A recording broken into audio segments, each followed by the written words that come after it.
шинэ үйлдвэр маань. Тэгээ энэ манай нөөцсөн бүтээгдэхүүний үйлдвэр. Энэ үйлдвэрт маань одоо экспортын бүтээгдэхүүнүүд болон одоо импортыг орлого бүтээгдэхүүнүүд үйлдвэрлэдэг байгаа. Юу гэсэн үг үү? За бидэд экспортод гаргах одоо гэрийн тэжээвэр амтны хоол болон одоо нөөцсөн лаазтай консерв тэгээ мөн бас нөгөө био ойлгоны нугш шинээр гарч байгаа Hello брэнд, хатаасан мах, жерки гэдэг нийтдээ одоо энэ үйлдвэр маань одоо 20 гаруй нэр төрлийн бүтээгдэхүүн үйлдвэрлэж байгаа. Энэ одоо өргөтгөлийн хөрөнгө оруулалтыг ямар байдлаар шийдсэн бэ? Хэр хэмжээний хөрөнгө оруулалт хийсэн бэ? За энэ хоёр дахь шатны нөөцсөн бүтээгдэхүүний үйлдвэр маань нийтдээ 10.5 тэрбумын хөрөнгө оруулалттай байсан. Тэгээд дараагийн 3 дахь шатны үйлдвэр маань болохоор 20 тэрбумын хөрөнгө оруулалт хийсэн байгаа. Хэдэн ийм одоо цех байна гэсэн үг вэ? За 18 онд ирсэн үйлдвэр дээр чинь бол 7 цех байсан.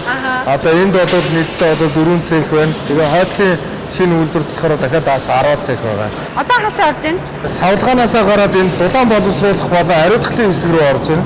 Нөөцсөн бүтээгдэхүүн үйлдвэр. Энэ дээр маань одоо дулаан боловсруулалт явагдаад хатаах шүүгээ мөн одоо энэ автоклав гэдэг одоо нөгөө өндөр градусын өндөр даралтанд 121 градусаас дээш одоо ингээ ариутгах хийгддэг байгаа. Тэгжиж нөгөө экспортод гарах бүтээгдэхүүн маань 1 жилээс дээш одоо 2 жил хугацаатай хадгалах хугацаатай болдог байгаа.